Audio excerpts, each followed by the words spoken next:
Guys, जब भी हम स्मार्ट मनी कंसेप्ट सीखते हैं, जैसे ही हम ऑर्डर ब्लॉक के बारे में समझ जाते हैं, हमें लगता है अब हम सीधा जाके चार्ट पे ऑर्डर ब्लॉक मार्क करेंगे और उस पे बड़े ही आराम से ट्रेड एंट्री लेके उसको यूज कर लेंगे।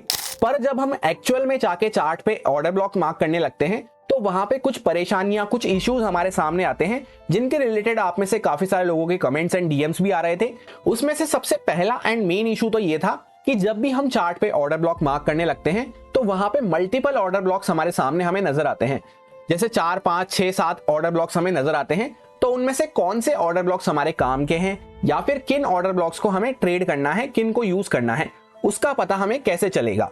इसके अलावा सेकंड मोस्ट कॉमन इशू जो लोग फेस करते हैं कि हमने लेट सपोज सारे ऑर्डर ब्लॉक्स को कंसीडर कर लिया, सबको मार्क करके रख लिया, तो कुछ ऑर्डर ब्लॉक पे जिन पे हम एंट्री लेते हैं उस पे चार्ट हल्का फुल्का मोमेंटम दिखा के हमें ट्रैप कर देता है, या फिर कभी कभी हमारे ऑर्डर ब्लॉक तक प्राइस आता ही नहीं है, उसके पहले से ही मोमेंटम दिखाना चालू कर देता है और हमारी एंट्री, हमारा मोमेंटम वो मिस हो जाता है पूरा। इस टाइप की परेशानियों से छुटकारा पाने के लिए 3 मेन चीजों का हमें ख्याल रखना होता है। सबसे पहला उनमें होता है POI या फिर AOI के नाम से भी कुछ लोग इसको जानते हैं।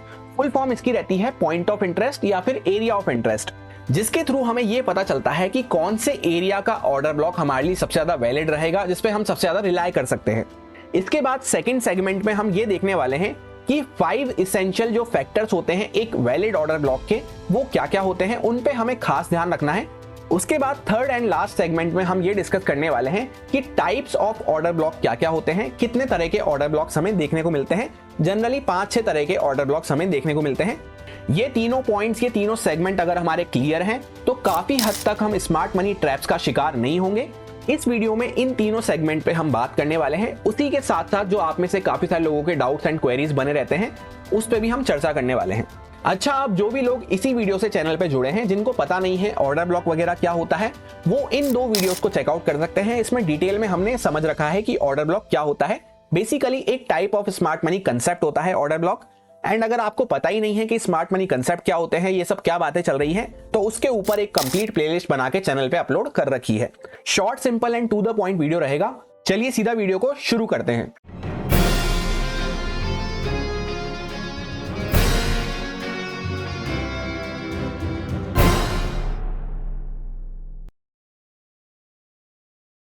सबसे पहले जिस पॉइंट पे हम डिस्कशन करने वाले हैं वो रहेगा POI, या फिर कुछ लोग इसको AOI के नाम से भी जानते हैं। फुल फॉर्म इसकी होती है पॉइंट ऑफ इंटरेस्ट या फिर एरिया ऑफ इंटरेस्ट। ऐसा एरिया, ऐसा पॉइंट जहां पे स्मार्ट मनी का इंटरेस्ट है।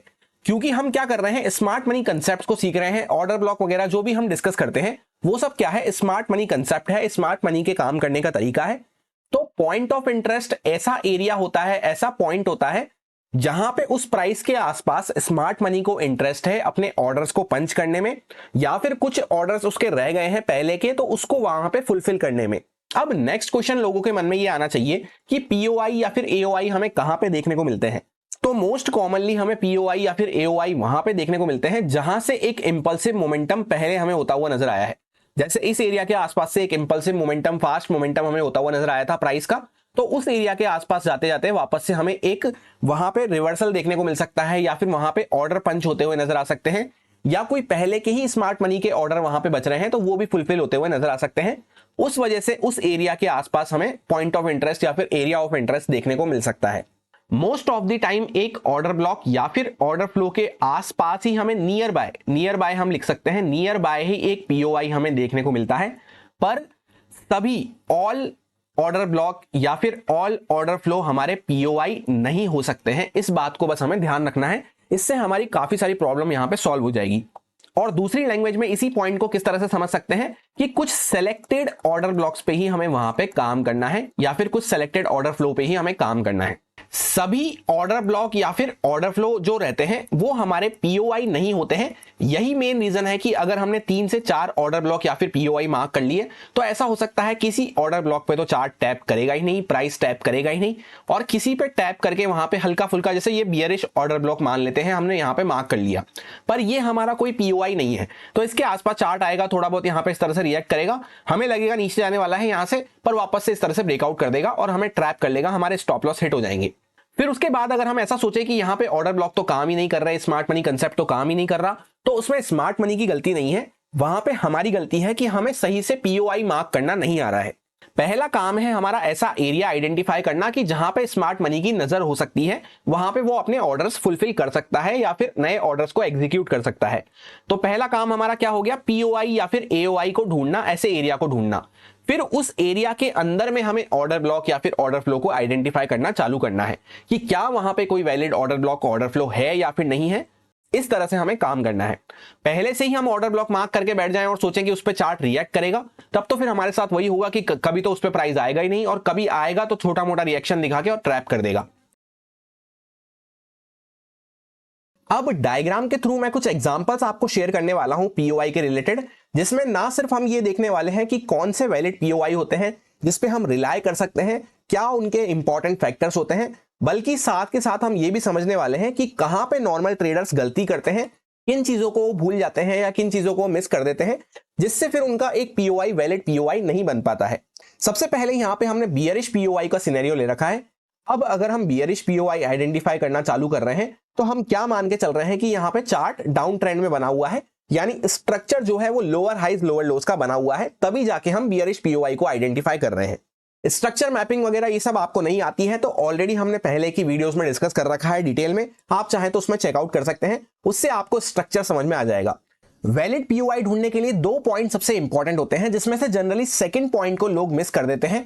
फर्स्ट पॉइंट तो उसमें से रहता है कि जहां से एक इंपल्स मोमेंटम, फास्ट मोमेंटम होता हुआ हमें नजर आया है, उस एरिया के आसपास हमें मिलने वाला है पीओआई।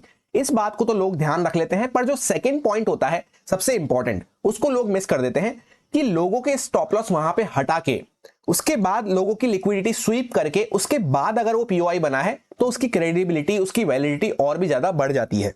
यहीं पे लोग सबसे ज्यादा गलती करते हैं ये सेकंड पॉइंट में, कि लोगों ने ये तो देख लिया कि इस स्विंग पॉइंट से यहां से एक फास्ट मोमेंटम निकलता हुआ आया है, तो उसके आसपास वो पीओआई मार्क करना चालू कर देंगे या order block order flow mark करना चालू कर देंगे, ये सोचते हुए कि वहां से वो रिएक्शन दिखाएगा।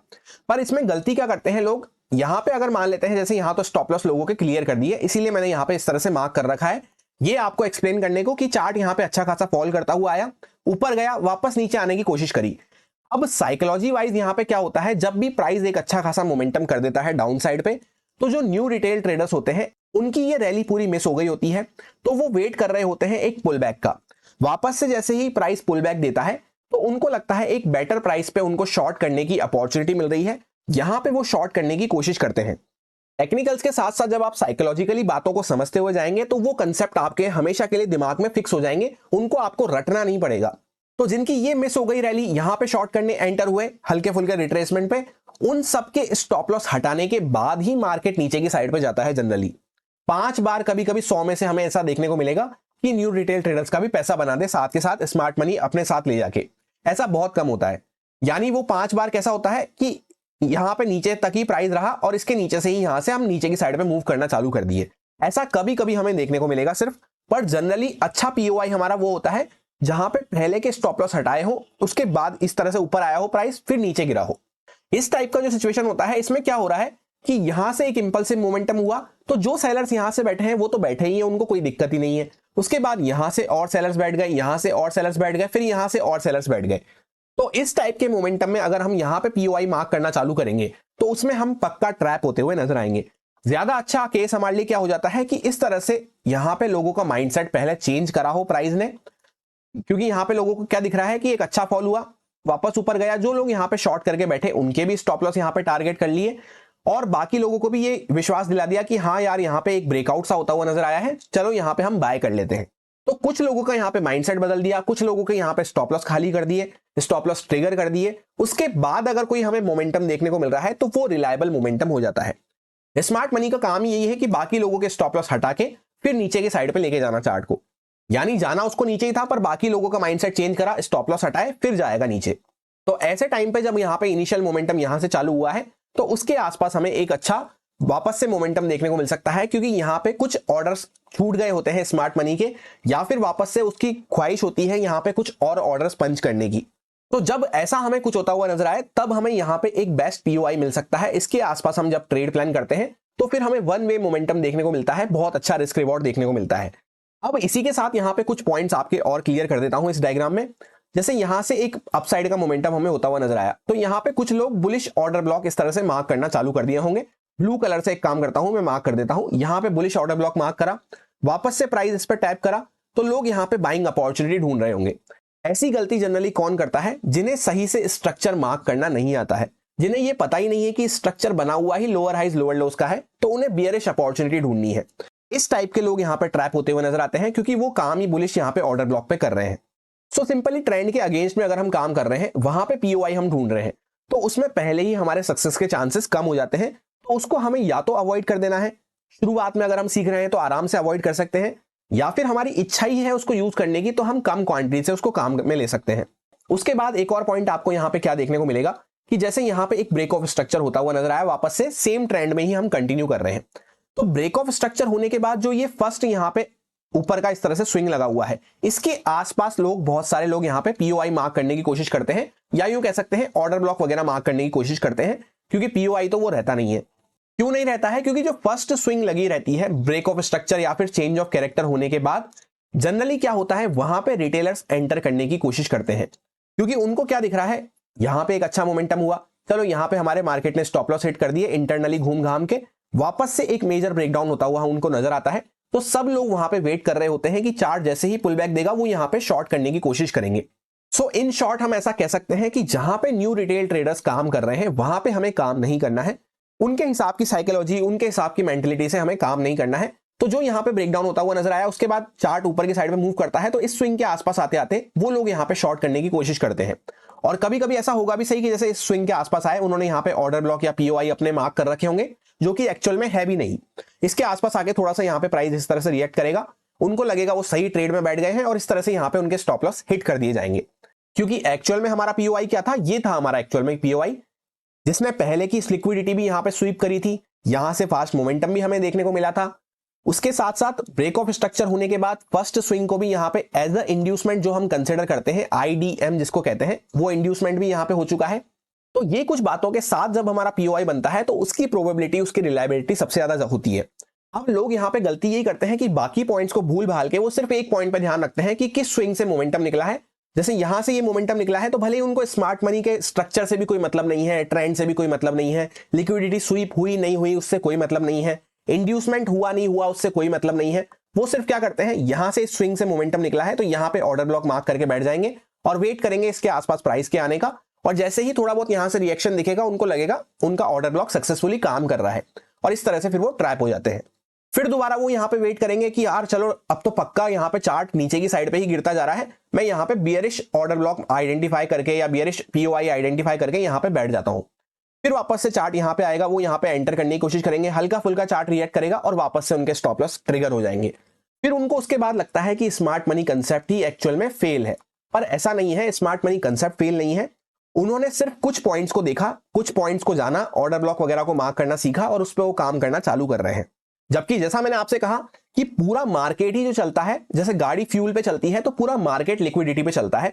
जब सारे लोग एक डायरेक्शन में हो जाएंगे तो मार्केट वहां पे काम कैसे कर पाएगा। तो इसीलिए बीच बीच में यहाँ पे लोगों के माइंडसेट चेंज करने को, उनके स्टॉप लॉस वगैरह हटाने को, लिक्विडिटी जनरेट करने को, इस टाइप के जिगजैग मोमेंटम हमें देखने को मिलते हैं।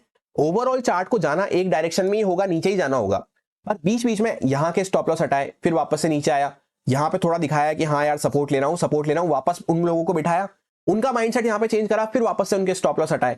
फिर जो लोग यहाँ पे शॉर्ट करने एंटर हुए, उनका वहां पे माइंडसेट चेंज करा कि यहाँ पे उनको बिठा लिया शॉर्ट करने के लिए।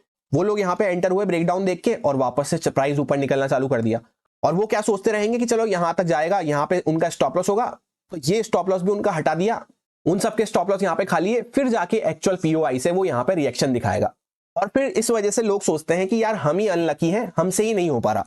बाय करते हैं तो नीचे जाने लग जाता है, सेल करते हैं तो ऊपर जाने लग जाता है। वो इसी वजह से होता है क्योंकि आपकी टाइमिंग की वहां पे मिस्टेक है, एरिया की, आपकी टाइमिंग की वहां पे मिस्टेक है। अब नेक्स्ट डायग्राम में हम बुलिश पीओआई का यहाँ पे एग्जांपल देखने वाले हैं, जिससे कि क्या होता है, काफी लोग रटने की कोशिश करते हैं कंसेप्ट को, तो उनको बियरिश साइड का देख के बियरिश साइड तो समझ में आ जाता है, पर बुलिश साइड का जैसे ही एग्जांपल आता है, जैसे ही केस आता है, तो वो उनका दिमाग एकदम ब्लैंक हो जाता है। ऐसी गलती आप ना करें, इसलिए आप चीजों को समझते हुए चलें। कंसेप्ट चाहे बुलिश साइड का हो, बियरिश साइड का हो, आपको अच्छे से क्लियर होना चाहिए, यूज करना आना चाहिए। वो आपको कब आएगा, जब आप बातों को ढंग से सुनेंगे, चीजों को ढंग से समझेंगे, जैसे यहाँ पे आपको देखने को मिल रहा है बुलिश पीओआई हम ढूंढ रहे हैं, मतलब क्या है कि यहाँ पे structure higher highs higher lows का बन रहा होगा। अभी हम बुलिश पीओआई ढूंढ रहे हैं, यहां से प्राइस ने मूव करा ऊपर, जिन लोगों की ये रैली मिस हो गई वो वापस से यहाँ पे नीचे आने का वेट करेंगे। उसके बाद जैसे ही नीचे आके थोड़ा बहुत ही प्राइस यहां से रिएक्ट करना चालू करेगा, वो यहाँ पे कहीं पे एंटर करेंगे और थोड़ा बहुत उनके प्राइस फेवर में जाके वापस से उनके स्टॉप लॉस हिट करेगा। तो इससे आपको क्या समझ में आया, जहां पे न्यू रिटेलर्स एंटर करने की सोच रहे हैं, दिमाग लगा रहे हैं कि यहां पे हमें एंटर करना है, वहां पे आप अगर अवॉइड कर देंगे तो आप काफी बार बच जाएंगे काफी हद तक। ऐसा नहीं है कि 100 में से 100 ट्रेड्स ही आपकी सही चली जाएगी, स्टॉप लॉस तो हिट होंगे, पर एक जेन्युइन स्टॉप लॉस अलग चीज होती है और एक सेम गलती को बार बार करते रहना अलग चीज होती है, जहां पे बाकी लोग सब गलती कर रहे हैं। क्योंकि अगर बाकी लोगों के साथ हम गलती कर रहे हैं तो फिर हमें कुछ नया सीखने को वहां पे नहीं मिल पाएगा। तो यहां पे लोगों के इस तरह से स्टॉप लॉस हटाए, क्यों हटाए, क्योंकि जिन लोगों की रैली मिस हो गई, प्राइस नीचे आया, उन्होंने सोचा अब तो प्राइस यहां से ऊपर भगता हुआ ही चला जाएगा, ये रिट्रेसमेंट करा था प्राइस ने, अब यहां से भगता हुआ ही चला जाएगा। ये सोच के जो लोग यहाँ पे एंटर करे उनके स्टॉप लॉस यहाँ पे हटाए। ये इसीलिए मैंने यहाँ पे XXX मार्क कर रखे हैं, उन सबके स्टॉप लॉस यहाँ पे हटाए। फिर यहां से प्राइस ने एक फास्ट मोमेंटम अपसाइड पे किया, क्योंकि जैसा मैंने आपको एक वीडियो में बताया था कि स्मार्ट मनी कंसेप्ट में एक तीर से मल्टीपल शिकार होते हैं। जो लोग यहाँ पे बाय करने एंटर हुए इस पूरे लेग में, उन सबके स्टॉप लॉस यहाँ पे खा लिए गए। इसी के साथ कुछ लोग यहाँ पे ब्रेकडाउन देख के कि यार प्रीवियस हाई को मार्केट नहीं निकाल पाया, यहाँ पे ब्रेकडाउन भी हो गया, वो लोग यहाँ पे सेल करने एंटर होंगे। तो सेल करने एंटर होंगे तो उनके लिक्विडिटी यहाँ पे, उनके स्टॉप लॉस कहाँ पे मिल जाएंगे, यहां तक मिल जाएंगे। ज्यादा कोई स्मार्ट बन के वेट करेगा तो यहां तक वो वेट कर लेगा, तो उन सबके यहाँ पे इस तरह से लिक्विडिटी आ जाएगी, इस तरह से उनके स्टॉप लॉस आ जाएंगे। तो जब प्राइस यहां से फास्ट मोमेंटम करना चालू करेगा ऊपर, तो उनको तुरंत अपनी पोजीशन को कट डाउन करना पड़ेगा। तो सारे सेलर्स जब यहाँ पे अपनी पोजीशन कवर करेंगे तो सेलर्स यहाँ पे क्या करेंगे, बाय करेंगे। उस वजह से हम कहते हैं कि शॉर्ट कवरिंग में हमें फास्ट मोमेंटम देखने को मिलता है। सो अगर हम ऑप्शन बायर है तो हमें चाहिए भी क्या होता है, फास्ट मोमेंटम। वो हमें कब देखने को मिलता है, जब लोगों के यहाँ पे स्टॉप लॉस कटते हुए नजर आते हैं इस तरह से, तो उनका माइंडसेट चेंज करने को सबको यहाँ पे सेल साइड में बिठाया, फिर जाके उनके स्टॉप लॉस हंट करे, इस तरह से काम होता है। तो इस पूरी चीज में हम फायदा किस तरह से उठा सकते हैं कि जहां से सबसे पहला पॉइंट, जहां से एक फास्ट मोमेंटम हुआ है उसके आसपास एक पीओआई हमारा हो सकता है, हमें कंफर्म नहीं है। दूसरा पॉइंट फिर हमें क्या चेक करना है कि क्या वहां पे कोई लिक्विडिटी स्वीप होने के बाद फास्ट मोमेंटम आया था क्या। और तीसरा पॉइंट हमें यह चेक करना है साथ के साथ कि इस तरह से ब्रेक ऑफ स्ट्रक्चर होने के बाद क्या वो पहली स्विंग तो नहीं है। यहां पे हमें पीओआई वगैरह मार्क करके नहीं बैठना है, क्योंकि पहली स्विंग जो रहती है जनरली, पहला जो यहाँ पे इस तरह से ये रहता है कॉर्नर, हम बोल सकते हैं जो पहला कॉर्नर रहता है स्विंग का, वो जनरली ट्रैप होता है, क्योंकि वहां पे होता है हमारा इंड्यूसमेंट, IDM जिसको कहते हैं। इसके ऊपर डिटेल में ऑलरेडी 2 वीडियोस बना के अपलोड कर रखी है। एक में थोड़ा हमने ब्रीफ में समझा था, शॉर्ट में समझा था, थियोरिटिकली समझा था। एक में थोड़ा अच्छे से डिटेल में हमने समझा है, जहां पे प्रॉपर एग्जांपल्स वगैरह के साथ हमने चीजों को देखा है। सो पहला ये जो कॉर्नर होता है ब्रेक ऑफ स्ट्रक्चर होने के बाद, ये जनरली हमारा ट्रैप होता है, इंड्यूसमेंट होता है। तो इसके आसपास तो हमें कभी भी बाय नहीं करना है। भले ही यहाँ पे हमें कोई ऑर्डर ब्लॉक दिख रहा हो तो भी क्या होगा, यहाँ पे इस तरह से प्राइस थोड़ा बहुत रिएक्ट करेगा। जैसे यहाँ से प्राइस आया वापस इसके आसपास आके, इस बॉक्स के आसपास आके यहाँ पे थोड़ा सा रिएक्ट करेगा, इस कॉर्नर के आसपास आके, और हम यहाँ पे एंटर कर जाएंगे। फिर हमें यहाँ पे स्टॉप लॉस हिट हो जाएंगे, हमारे को ट्रैपिंग यहाँ पे देखने को मिलेगी। तो उसको तो हमें यहाँ पे अवॉइड कर देना है। हमें मेन पीओआई को ही सिर्फ यूज करना है। मोस्टली 70 से 80% आपको क्या देखने को मिलेगा, जो एक्सट्रीम पीओआई होता है, एक्सट्रीम कॉर्नर पे, एक्सट्रीम एंड पे जो पीओआई होता है उसकी वैलिडिटी सबसे ज्यादा होती है। ये जो बीच के पीओआई होते हैं जनरली ये डिसीजनल होते हैं। डिसीजनल का मतलब होता है कि हमें वहां पे सारी वैलिडिटी अगर देखने को मिल रही है, सारी चीजें अप्लाई होती हुई नजर आ रही है, तो हम, हमारी मर्जी है तो हम उसको यूज में ले सकते हैं। क्योंकि कभी कभी क्या होगा, जैसे यहां से प्राइस निकला, इस तरह से नीचे की साइड पे मूव दिया, वापस ऊपर जाके यहां पे भी एक और स्विंग बना दी, फिर उसके बाद ऊपर इस तरह से यहां पे ब्रेकआउट वगैरह करा, तब फिर क्या हो सकता है, हम यहां पे इस पीओआई को यूज में ले सकते हैं। क्योंकि ये वाला हमारा कॉर्नर क्या होगा, इंड्यूसमेंट का काम करेगा, तो इसके नीचे प्राइस यहां पे आएगा, इंड्यूस करेगा लोगों को। फिर यहां पे अगर कोई पीओआई हमें देखने को मिल रहा है, तब जाके हम मिडिल वाले पीओआई को या मिडिल वाले ऑर्डर ब्लॉक को यूज कर सकते हैं। इसी वजह से हमारा ये एक रूल है कि मैक्स टू मैक्स हमें एक पूरे टाइम पे 2 पीओआई काम के देखने को मिलते हैं, बस मैक्स टू मैक्स 2, नहीं तो जनरली तो एक ही हमें देखने को मिलता है। वो मैक्स सिचुएशन कौन सी होती है, इस टाइप की वो सिचुएशन होती है जहां पे एक पीओआई ये हो जाएगा और एक पीओआई हमारा ये हो जाएगा। 2 से ज्यादा अगर हमें कभी भी पीओआई देखने को मिल रहे हैं, यानी कि ऑर्डर ब्लॉक या ऑर्डर फ्लो 2 से ज्यादा अगर हमें देखने को मिल रहे हैं काम के, तो कहीं ना कहीं हम कुछ ना कुछ मिस्टेक कर रहे होंगे उसमें। ये दूसरा पीओआई भी हमें बहुत रेयर 10-20% चांस होते हैं इसके कि यहाँ पे देखने को मिले इस तरह से, जैसे हमने मार्क किया था। अदरवाइज जनरली एक ही हमारा एक बेस्ट पीओआई होता है, जो कि एक्सट्रीम एंड पे, एक्सट्रीम कॉर्नर पे हमें देखने को मिलता है। और वो कॉर्नर भी कैसा होना चाहिए, जैसा मैंने आपको पहले समझाया था, इस टाइप का नहीं होना चाहिए कि यहाँ पे लोगों के स्टॉप लॉस हिट करे ही नहीं। यहाँ पे वो हमें कॉर्नर इस तरह से देखने को मिल रहा है, यानी इस स्विंग को लोगों को टेक डाउन किया ही नहीं और यहीं से ऊपर निकलना चालू कर दिया। इस टाइप का अगर वो पीओआई है तो उसके चांसेस कम है कि यहाँ पे वो सक्सेसफुली काम कर पाएगा। अब इस पूरे सेगमेंट को जो हमने डिस्कस करा है अभी तक, इसको पूरा कंक्लूड कर लेते हैं। सबसे पहले पीओआई वाले सेगमेंट में हमने ये देखा कि पीओआई वो चीज होती है जहां पे एक ऐसा पर्टिकुलर एरिया है, ऐसा पर्टिकुलर पॉइंट है जहां पे स्मार्ट मनी का इंटरेस्ट है। तो कुछ सेलेक्टेड, मतलब यूं कह सकते हैं, कुछ सेलेक्टेड ऑर्डर ब्लॉक या फिर ऑर्डर फ्लो को हम वहां पे मार्क कर सकते हैं, उसको हम पीओआई कह सकते हैं। पर क्या सारे ऑर्डर ब्लॉक, सारे ऑर्डर फ्लो जो भी हम कहीं पे भी मार्क करेंगे वो हमारे पीओआई हो जाएंगे इस तरह से? बिल्कुल भी नहीं। उसके बाद हमने देखा कि अपने ऑर्डर ब्लॉक या फिर ऑर्डर फ्लो को एक वैलिड पीओआई बनाने के लिए, वैलिड पीओआई को आइडेंटिफाई करने के लिए 3 मेन कैरेक्टरिस्टिक्स की हमें जरूरत है, जिसमें से सबसे पहली कैरेक्टरिस्टिक्स तो ये है कि एक फास्ट मोमेंटम हमें होता हुआ नजर आना चाहिए। ये तो मोस्टली सबको पता है। उसके बाद सेकेंड मेन कैरेक्टरिस्टिक्स है कि यहां पे पहले की लिक्विडिटी स्वीप होने के बाद अगर फास्ट मोमेंटम हुआ है तो वो हमारे लिए और भी अच्छा हो जाता है। उसके बाद थर्ड एंड मोस्ट इंपॉर्टेंट हो जाता है कि कोई भी ब्रेक ऑफ स्ट्रक्चर या फिर चेंज ऑफ कैरेक्टर हमें देखने को मिला है तो उसके बाद अगर फर्स्ट कॉर्नर के आसपास वहां पे कोई हमें पीओआई मिल रहा है इस तरह से फर्स्ट स्विंग के आसपास, तो उसे हमें कंसिडर नहीं करना है, क्योंकि फर्स्ट जो कॉर्नर होता है वो जनरली हमारा इंड्यूसमेंट का पार्ट होता है। वहां पे कभी कभी चार्ट आके रिएक्ट करेगा भी तो भी वो इंड्यूसमेंट का पार्ट होगा, इस तरह से बाकी लोगों को इंड्यूस करके फिर वहां पे स्मार्ट मनी ट्रैप क्रिएट किया जाता है। क्योंकि एक ट्रैप तो ऐसा होता है जो नॉर्मल रिटेलर्स के लिए, न्यू रिटेलर्स के लिए लगाया जाता है, और एक ट्रैप ऐसा होता है जो न्यू स्मार्ट मनी ट्रेडर्स के लिए होता है। तो इस टाइप के एरिया को जो ऑर्डर ब्लॉक वगैरह, ऑर्डर फ्लो मार्क करके लोग बाग यहाँ पे बैठे रहते हैं, उनको इंड्यूसमेंट वगैरह की समझ नहीं होती है, लिक्विडिटी की समझ नहीं होती है, तो वो लोग यहाँ पे आके जनरली इस तरह से प्राइस रिएक्ट करता है तो वो लोग ट्रैप हो जाते हैं, फिर चार्ट नीचे आता है और एक्चुअल पीओआई पे टैप करके ऊपर जाता है। ये था पूरा कंक्लूजन। अब जैसा कि वीडियो के फर्स्ट सेगमेंट में हमने ये तो समझ लिया कि पीओआई वाले ऑर्डर ब्लॉक को ही हमें यूज करना है जहां पे हमारा पीओआई है। पीओआई मतलब क्या कि स्मार्ट मनी की जिस एरिया में नजर है उस ऑर्डर ब्लॉक को ही हमें यूज करना है, हर किसी ऑर्डर ब्लॉक को हम यूज नहीं कर सकते। अब इसके बाद हम नेक्स्ट सेकंड सेगमेंट में ये डिस्कस करने वाले हैं वीडियो के कि एक वैलिड ऑर्डर ब्लॉक को मार्क करने के लिए किन 5 इसेंशियल फैक्टर्स की हमें जरूरत पड़ती है। जिस तरह से हमें खुद को सरवाइव करने के लिए हवा पानी की जरूरत होती है, ऑक्सीजन एंड वाटर की जरूरत होती है, उसी तरह से एक वैलिड ऑर्डर ब्लॉक को सरवाइव करने के लिए इन 5 फैक्टर्स की जरूरत होती है। सबसे पहला फैक्टर उनमें होता है कि ऑर्डर ब्लॉक में must have imbalance. Order block में एक इम्बैलेंस होना जरूरी है, यानी कि जहां पे ऑर्डर ब्लॉक हमारा देखने को मिल रहा है उसके पहले वहां पे कुछ इम्बैलेंस होना चाहिए कैंडल में। इम्बैलेंस को दूसरे किस नामों से जाना जाता है? एक तो बोलते हैं हम उसको fair value gap, FVG short form जिसकी होती है। दूसरा हम उसको कहते हैं इनएफिशिएंसी, IEF के नाम से कुछ लोग इसको जानते हैं, इनएफिशिएंसी। तीनों का मतलब सेम ही होता है, इम्बैलेंस बोल लो, चाहे फेयर वैल्यू गैप बोल लो, चाहे इनएफिशिएंसी बोल लो। इस पर डेडिकेटेड वीडियो बना के ऑलरेडी अपलोड कर रखी है। उसके बाद नेक्स्ट फैक्टर हमारा आता है कि बोस या फिर चोक होने के बाद अगर कोई ऑर्डर ब्लॉक हमें मिल रहा है तो वो ज्यादा अच्छा हो जाता है। जैसा कि अभी रिसेंटली हमने इस एग्जांपल को डिस्कस किया था, इसमें हमारा ये पीओआई एक वैलिड पीओआई क्यों था? क्योंकि यहां पे एक बोस होने के बाद, ब्रेक ऑफ स्ट्रक्चर होने के बाद यहां पे हमें ये पीओआई मिल रहा था। तो इस तरह से या तो सेम डायरेक्शन में अगर हम कंटिन्यू करते हुए चल रहे हैं तो ब्रेक ऑफ स्ट्रक्चर होने के बाद अगर हमें वो ऑर्डर ब्लॉक मिल रहा है तो वो हमारा एक अच्छा पीओआई हो सकता है जिसको हम यूज में ले सकते हैं। या फिर अगर हमारा डायरेक्शन इस तरह से ऊपर चल रहा था, फिर हम चेंज कर रहे हैं डायरेक्शन को, चेंज ऑफ कैरेक्टर होता हुआ नजर आ रहा है, उसके बाद भी अगर कोई वहां पे हमें पीओआई मिलता है तो उसको हम यूज ले सकते हैं, वो भी हमारा एक अच्छा पीओआई हो जाता है। इसके बाद थर्ड फैक्टर में आता है कि price must sweep the liquidity zone before reaching the order block. यानी आम भाषा में हम इसको समझते हैं तो जैसा मैंने आपसे कहा, जहां पे normal retailers, new smart money traders जिनको मार्केट ट्रैप करने वाला है, SMT का जो शिकार होने वाला है, वहां पे जो लोग काम कर रहे हैं उनकी लिक्विडिटी एक बार हंट कर ले मार्केट, उसके बाद हमें काम करना है।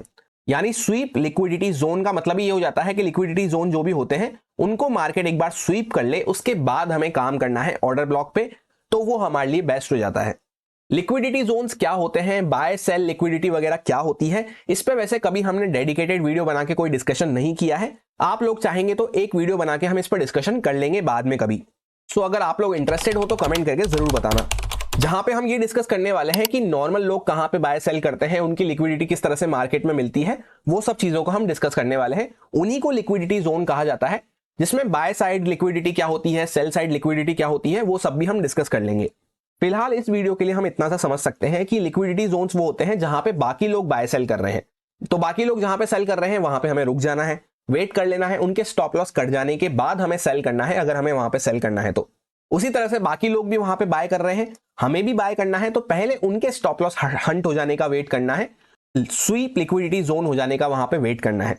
उसके बाद फोर्थ फैक्टर आता है कि order block must be unmitigated. इसको आम भाषा में हम किस तरह से समझ सकते हैं कि ऑर्डर ब्लॉक सिर्फ वन टाइम यूज के लिए होता है, एक बार उसका यूज हो चुका है, उसका काम खत्म, उसके आगे कोई लाइफ नहीं होती है, तो वो हमारा एक बार यूज होने के बाद क्या कहलाने लग जाता है, मिटिगेटेड ऑर्डर ब्लॉक। इसके बाद ये जो फिफ्थ पॉइंट रहता है, इसको हम चाहे तो फोर्थ पॉइंट में भी डिस्कस कर सकते हैं, साथ में सिर्फ 4 पॉइंट्स कंसिडर करते हुए, या फिर हम चाहे तो एक अलग से पॉइंट भी डिस्कस कर सकते हैं। इसका रोल क्या होता है, सबसे पहले इसको यहां पे थ्योरेटिकली पढ़ लेते हैं कि if order flow is already used, यानी ऑर्डर फ्लो भी अगर यूज हो चुका है तो भी उसके अंदर के ऑर्डर ब्लॉक को हमें यूज नहीं लेना है, क्योंकि उसकी प्रोबेबिलिटी लो हो जाती है। अब एक बार मैं आपको एक्सप्लेन कर देता हूं ये चीज क्या होती है। जैसे कि इस डायग्राम के जरिए आपको और अच्छे से क्लियर हो जाएगा कि यहाँ पे price higher highs higher lows बनाता हुआ चल रहा था, तो ये जो अगेंस्ट की सेलिंग हमें देखने को मिली, ये पूरा की पूरा हमारा ऑर्डर फ्लो होता है, उसका एक रिफाइंड वर्जन, एक छोटा पार्ट होता है ऑर्डर ब्लॉक। तो यहाँ पे क्या हुआ, प्राइस ने ऑर्डर फ्लो पे टैप करा, ऑर्डर फ्लो पे ही टैप करके प्राइस ऊपर शूट अप हो गया, ऑर्डर ब्लॉक तक यहाँ पे प्राइस आए ही नहीं। तब भी आगे चल के अगर कभी हमें इस ऑर्डर ब्लॉक को यूज करना है तो ये मानते हुए यूज करना है कि इसकी प्रोबेबिलिटी बाकी नॉर्मल ऑर्डर ब्लॉक से कम हो चुकी है, तो हम चाहें तो इसको फिर इग्नोर कर सकते हैं, क्योंकि ऑर्डर फ्लो इसका काम खत्म हो गया तो ऑर्डर ब्लॉक का भी काम खत्म हो चुका है, ऐसा हमें मान लेना है। जहां पे ऑर्डर फ्लो का काम पहले ही हो चुका था, उसके अंदर के ऑर्डर ब्लॉक को हम बाद में यूज करना चाह रहे हैं, तो फिर ये बात ध्यान रखनी है कि बाकी नॉर्मल ऑर्डर ब्लॉक से इसकी एक्यूरेसी वैसे ही बहुत कम हो चुकी है, और उसमें भी ऐसा हो सकता है कि यहाँ पे प्राइस टैप करे इसके आसपास इस तरह से, और वापस से हमें यहाँ पे नीचे की साइड पे जाता हुआ नजर आ जाए, थोड़ा सा ऊपर मोमेंटम दिखा के, तो इस तरह से हम ट्रैप भी होते हुए यहाँ पे नजर आ सकते हैं। इसीलिए कहा जाता है अगर हम चाहें तो इसको आराम से अवॉइड कर सकते हैं, जिसका ऑर्डर फ्लो ऑलरेडी मिटिगेटेड हो चुका है उसके ऑर्डर ब्लॉक को भी। तो कुल मिला के उस फिफ्थ पॉइंट की समरी ये हो जाती है कि ऑर्डर ब्लॉक अगर एक बार यूज हो चुका है तब तो उसको काम में लेना ही नहीं है, उसका ऑर्डर फ्लो अगर एक बार यूज हो चुका है तो ऑर्डर ब्लॉक पे अगर हम एंट्री बना रहे हैं तो या तो एकदम लेस रिस्की क्वांटिटी से बना सकते हैं, या फिर उसको भी हम आराम से अवॉइड कर सकते हैं, उसके भी चांसेस यहाँ पे सक्सेस के कम हो जाते हैं। ये पांचों की पांचों पॉइंट्स जब हमारे टिक हो रहे हैं तब हमारे को एक वैलिड ऑर्डर ब्लॉक वहां पे मिलता है, जो कि हमें बेस्ट आउटकम वहां पे देता है। अब हम लोग आ चुके हैं थर्ड सेगमेंट में वीडियो के, जहां पे हम टाइप्स ऑफ ऑर्डर ब्लॉक्स देखने वाले हैं। जनरली 5-6 तरह के हमें ऑर्डर ब्लॉक्स देखने को मिलते हैं, जिसमें से सबसे पहला टाइप हो जाता है ऑर्डिनरी ऑर्डर ब्लॉक, जो कि लास्ट अगेंस्ट जो कैंडल होती है उसको हम कंसिडर करके ऑर्डर ब्लॉक वहां पे मार्क करते हैं। जैसे कि यहां पे आपके सामने एक एग्जांपल पेश है कि चार्ट यहां पे हायर हाइज हायर लोज में बना हुआ था, तो इस तरह से ये जो लास्ट हमें सेलिंग की कैंडल देखने को मिली है यहां पे, इस पूरी कैंडल को हमने मार्क कर लिया है इस तरह से, और बाकी सारी कैरेक्टरिस्टिक्स जो हमने second segment of the video में डिस्कस करी थी, 5 कैरेक्टरिस्टिक्स, वो भी सभी की सभी यहां पे टिक होती हुई नजर आ रही है, इम्बैलेंस वगैरह सब हमें देखने को मिल रहा है एज इट इज, इसलिए हमने इसको यहां पे मार्क कर लिया है। तो ये जो लास्ट सेलिंग की कैंडल हमने मार्क करी है, इसको हम एज अ ऑर्डर ब्लॉक यहां पे कंसीडर करेंगे, और आगे चल के आप देख सकते हैं इस पे चार्ट जब टैप करा तो काफी अच्छा मोमेंटम हमें देखने को मिला।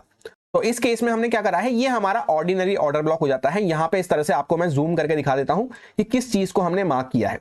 इस पूरी की पूरी जो लास्ट में ये अगेंस्ट की कैंडल हमें देखने को मिल रही थी, इसको हमने यहाँ पे मार्क करा है, और बाकी सारी 5 की 5 कैरेक्टरिस्टिक्स हमने यहाँ पे टिक करके देखी है कि क्या ये वाकई में वैलिड ऑर्डर ब्लॉक बनने के लायक है या फिर नहीं।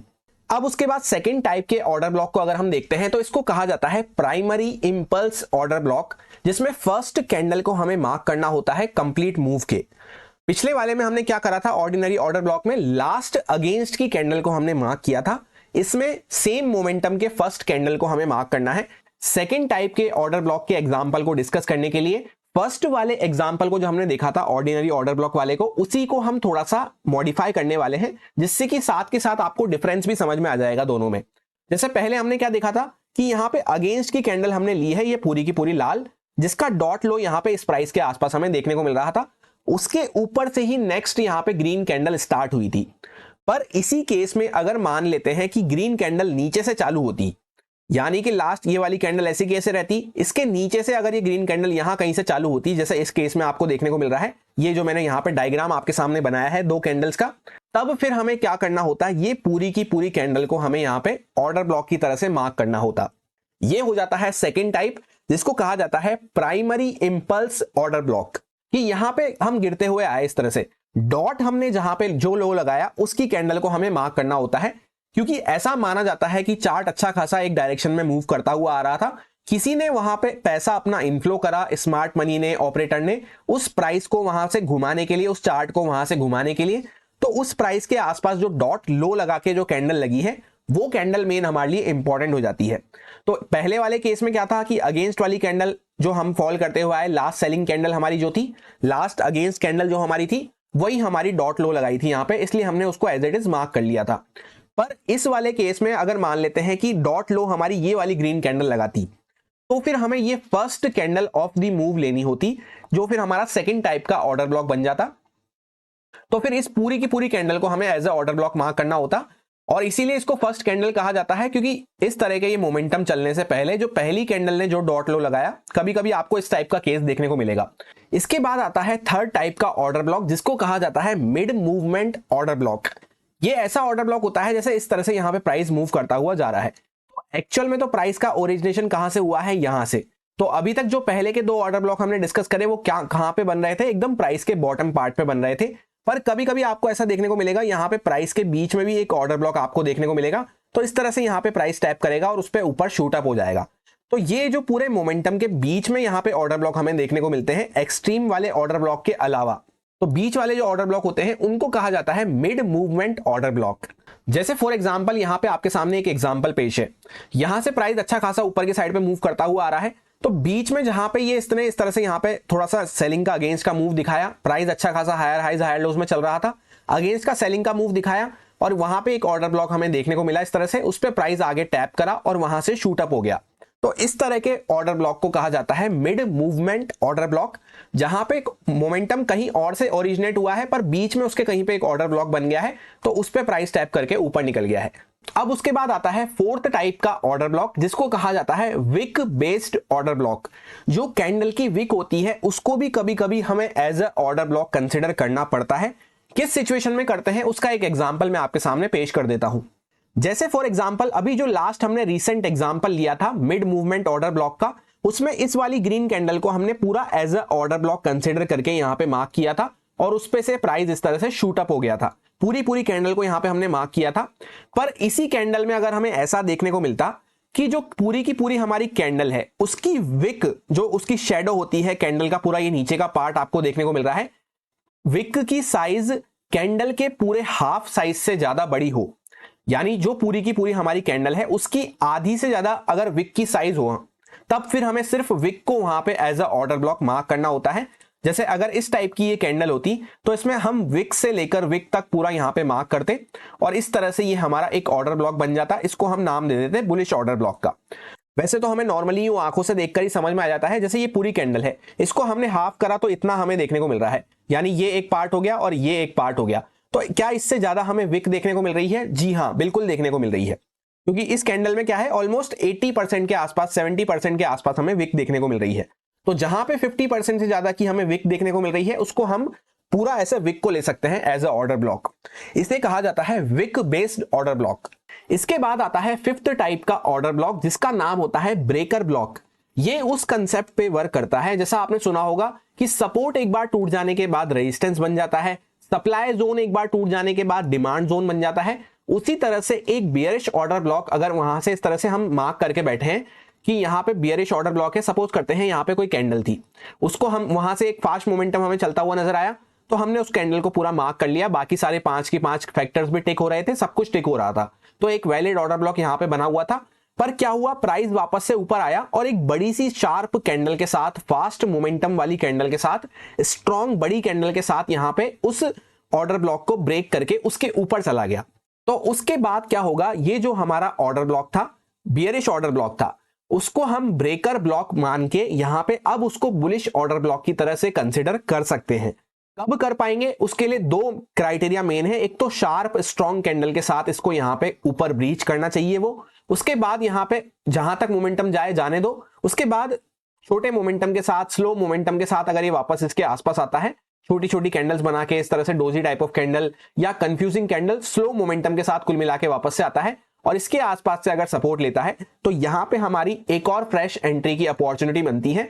वैसे ही bearish order block bullish order block बन जाता है, और इसी का रिवर्स होता कि अगर हम बुलिश ऑर्डर ब्लॉक पे वहां पे वेट कर रहे होते। एक काम करता हूं, उसका भी डायग्राम बना के मैं आपको यहां पे दिखा देता हूं। इस तरह से वो ब्रेकर ब्लॉक रिएक्ट करेगा कि यहाँ पे एक बुलिश ऑर्डर ब्लॉक था जिसपे आसपास से एक फास्ट मोमेंटम हमें देखने को मिला, हम वेट कर रहे थे कि इसके आसपास प्राइस आएगा तो यहाँ से हम एक बाइंग की अपॉर्चुनिटी देखेंगे, पर इसके आसपास आते आते यहीं से मान लेते हैं कोई शार्प कैंडल के साथ इस तरह से ये ब्रेक डाउन हो गया, उसके नीचे चला गया प्राइस और यहां तक जहां तक गया वहां तक गया, उसके बाद छोटी छोटी कैंडल्स के साथ वापस इस तरह से ऊपर आ रहा है कंफ्यूजिंग कैंडल के साथ, स्लो मोमेंटम के साथ। तो फिर हम यहां पे एक सेल की अपॉर्चुनिटी ढूंढेंगे इस ऑर्डर ब्लॉक को ब्रेकर ब्लॉक कंसीडर करते हुए। अब इसका काम उल्टा हो गया है, ये बियरिश ऑर्डर ब्लॉक हमारा बन चुका है। इस तरह से पूरा काम होता है ब्रेकर ब्लॉक का। इसके बाद आता है लास्ट टाइप का ऑर्डर ब्लॉक जिसको कहा जाता है एनगल्फ्ड ऑर्डर ब्लॉक। वैसे तो इस ऑर्डर ब्लॉक को मैं ज्यादा कंसीडर करता नहीं हूं क्योंकि उसका इतना इंपॉर्टेंस नहीं रहती है, इसमें जो कैरेक्टरिस्टिक्स होती हैं वो ऑलरेडी बाकी ऑर्डर ब्लॉक्स में कवर हो गई होती हैं। इस ऑर्डर ब्लॉक को हम यूं भी कह सकते हैं कि ये जो फोर्थ वाला ऑर्डर ब्लॉक हमने डिस्कस करा था विक बेस्ड ऑर्डर ब्लॉक, उसका एक तरह का ये एक्सेप्शन होता है। फिर भी एक बार इसके एग्जांपल्स को डिस्कस कर लेते हैं जिससे आपको ऐसा ना लगे कुछ आपका मिस हो गया है।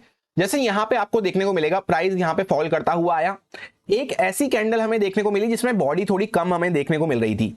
उसके बाद नेक्स्ट कैंडल ऐसी बनती है जिसने पहले वाली जो कैंडल थी उसकी बॉडी को पूरी तरह से एनगल्फ कर लिया हो, बॉडी को सिर्फ।